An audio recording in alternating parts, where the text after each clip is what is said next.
So basically, Yeah. anyways, so like I was saying, so during the whole entire project, it was only about four main characters. There was Alexia, Michael, Lars, and Jackie.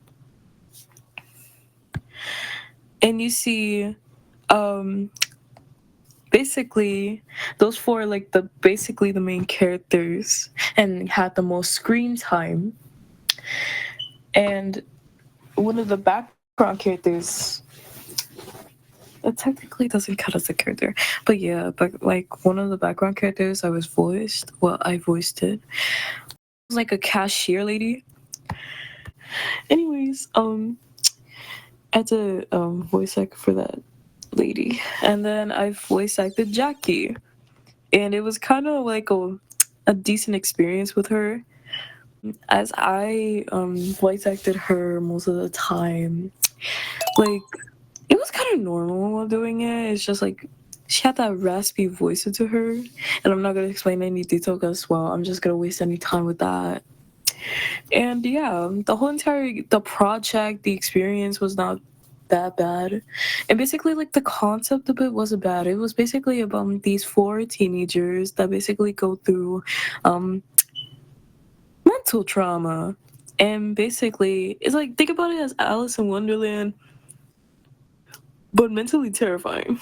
But yeah, that was basically the whole entire experience with it until I think around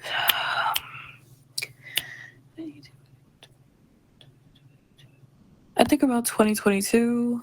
Um, that's when the whole entire allegations came with one of the voice actors, Mike, one of the teenagers from the show. Um, so basically, the allegations were that one of basically the voice actor of Mike, which I'm not going to say his name because, well, for obvious reasons, was texting a minor. But it was not just the minor; it was multiple minors. Um, and I think it was about like three minors. One was an 11-year-old, one was 13, and one was 16. And he was about, believe it or not, 20 something. He was 23, yeah, 23. And so then after those allegations came, another we had a problem with was the music, and most of the music were copyright. And yeah, so because of the incident, all of us obviously were disgusted, but the most disgusted person was there was our obviously the creator. Um, so yeah, that's why she had to take out all the videos, all the episodes because of the whole situation. So basically, around 2024 or between 2023, this game came out. This is just the beginning. So around there, I was around 14 years old.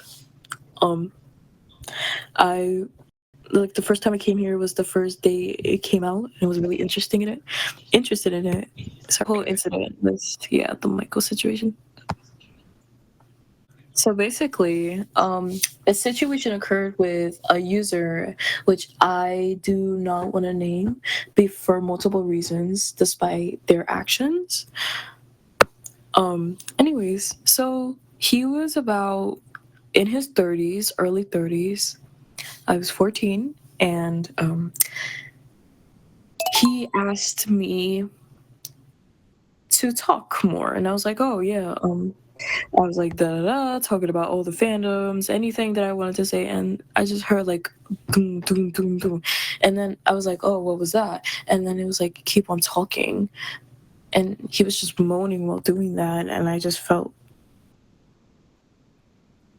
it's like it was so weird while doing that, and it made me feel like it made me feel very uncomfortable and unknown to what he was doing. And then after that he wanted me to friend him, so I did. And after that, for almost about 2 months, he her sexually harassed me and telling me to do things in a inappropriate manner, and sexual matters. And I just kept on saying no, no, no. And then he's like, oh, yes, please do this for me, only for me. No one's gonna know. And I still didn't trust him until one day he had enough and then he just blocked me and he we never talked ever again. Yeah. But there's plenty other situations with other girls. It is not just the boys, by the way, it's the girls. It was very distressing and I even regret talking the way I do now. Um there was also another situation that there was a thing that happened to me and that almost like that just hit me hard a lot and I decided to talk about it today because I felt like it would be like really important to talk about it. So around 2023 when I turned 15, there was a girl. Her name was, well, obviously I don't want to say her name because of obvious reasons, and yeah, our ex. Yep. So we were normal, right? She was like, and then we're like, you see, that was because, okay, so before even voice chat came out, we were typing, and basically, what we were typing, I just told her all about me, all of this, da da da, you know, just normal stuff, until she wanted me to add her on Snapchat. So I said yeah, and so then we did, and we exchanged contacts, and yeah, and then after that, she just became very ugh, disgusting, disgusting. And the thing that the disturbing part is that she lived in the same exact town that I lived in. And it was very unsettling and scary, but I'm gonna get to that part later. But Pittsburgh, she lived in Pittsburgh, and I did too. So I learned that she was 13 and I was 15. And uh, so then one night she wanted me to give her my to her I don't know. It's like I'm getting all this mixed up in my head. It's really weird. She asked me for my address because she wanted to see me, and I was like, okay, sure. Because you see, I know what you're gonna say. Oh, but you should have said no. But that was because you see, I like to meet friends, but that's not really a good excuse for doing what I said. So that's obviously all on me. But anyways, yeah. So then we got our mothers to contact each other, and you know they became friends, and then we had our little play dates a little bit, and then we just hanged out and stuff until um one night I was sleeping over at her house, and we were playing a game, and she's like, "Oh, how about we play another one?" And I was okay, and it was like, okay, and sure, why not? Maybe one last game, you know. And then it was around like 1 o'clock in the morning. We were on her bed, and she she uh she put her hand on my thigh, and obviously I was like, oh, what is this?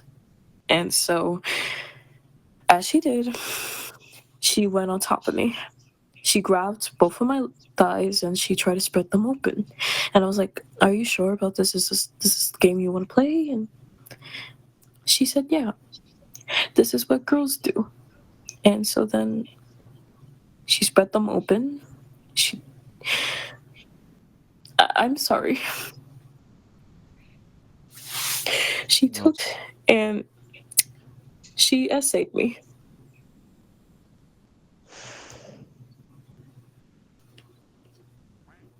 Um, after the whole situation, I blocked her. I stopped talking to her. I I did all I remembered was that I cried and I told myself and I prayed to God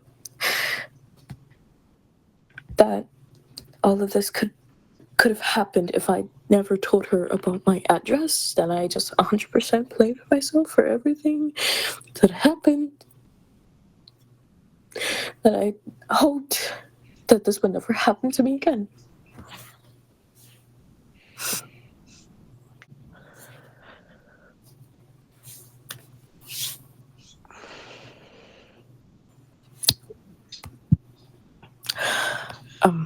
Besides from all this sexual harassment and um, commandment and other stuff, yeah, not much.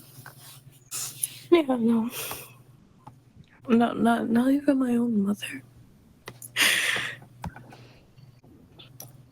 I I know that I should have, and I know that I should, but you see, there was another situation that happened to me when I was um 9 to 10 years old. Um, I don't think I can say this over here, and I know it's not evolving with the neighbor's story or anything, but I'm just gonna say this. Um, when I was around a baby, I was being sexually abused by my grandfather, and every time that my mother worked, he would always take care of me, and there was always his time to harm me. And every time I was there, he would put me in bathing suits and he would make me pose at the camera. And all I could remember was that all those flashing lights coming between my eyes. And then one night he just did all. He was in my room. I was 9 years old. I just got in my, I was going through puberty at 9. And he locked the door behind him and um, no. The first time it happened was when I was just no. That was when the um SA came. Um um the but the very first time that it no, I haven't, by the way. But I think like the very first time that this ever happened, like SA wise, was when I was actually a baby, when I was like 9 months old. Yes. Surprisingly, I still do. Um, that after that, I I just remember getting out the bed, going to the bathroom, just crying, and I was bleeding a lot, and my shirt, my pants were just gone. Everything was just showing. And I just remember that day where I felt that my mother failed me, that my father failed me, that I lost my innocence like forever. Like I didn't know what to do. That all I could do was that I could just look at the mirror and just look at my innocence for like the last time. And I just felt so disgusted with myself. I felt so stupid and disgusted. Ooh, I didn't ask for it. I didn't want it. He made me want it, and I didn't want it at all. And the worst part was that did it again a year after.